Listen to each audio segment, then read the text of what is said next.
Comme c'est d'actualité dans cette vidéo, on parle des Jeux Olympiques 2024 et en tant que bon français, je vais évidemment me plaindre et vous lister quelques points négatifs. Déjà, commençons par la cérémonie d'ouverture des JO de Paris 2024 avec ce titre de Midi Libre, une propagande woke grossière, la mise en lumière de la communauté LGBTQ+, mais mal à l'aise, l'extrême droite. Faux, je ne suis pas d'extrême droite et moi aussi je suis plus que mal à l'aise et je cherche désespérément le lien entre le sport et ce carnaval.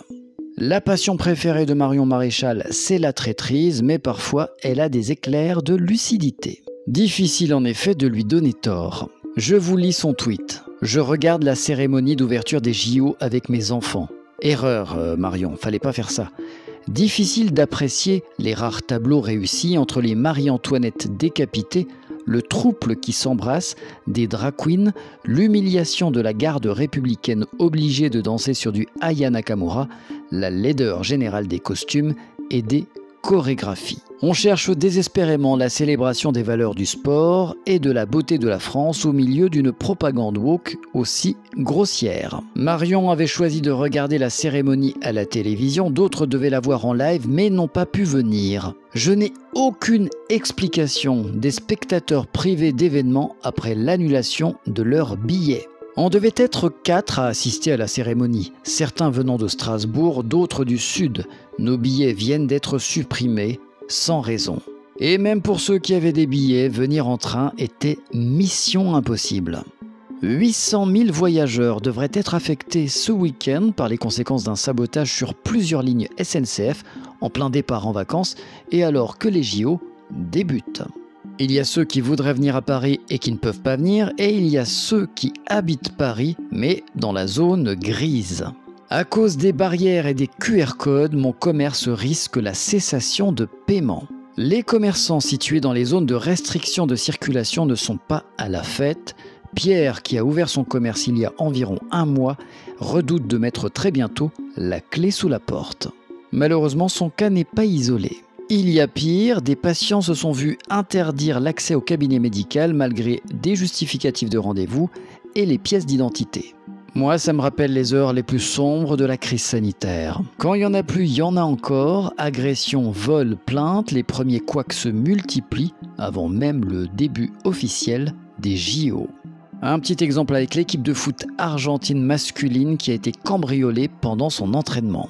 Le 24 juillet, pour assister aux différents matchs de foot prévus au Parc des Princes, c'était le bordel.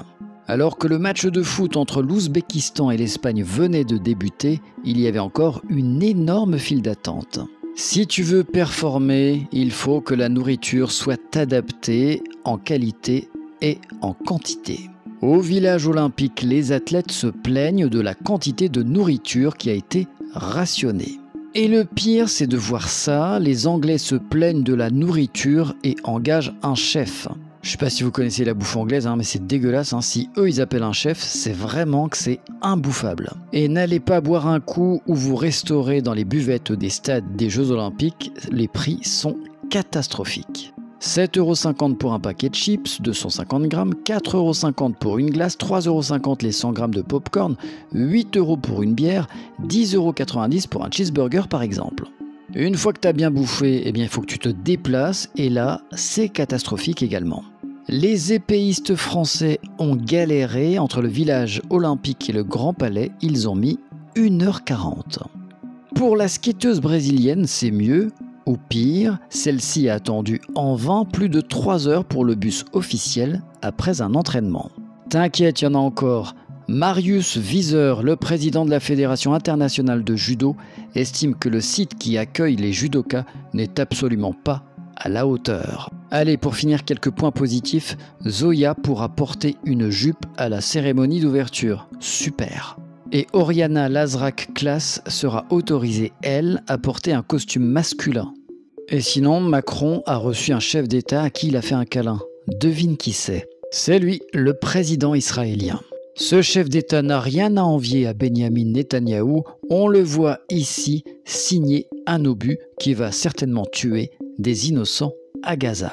Allez, place au sport promis, il y aura encore plein d'autres points négatifs dont on va parler.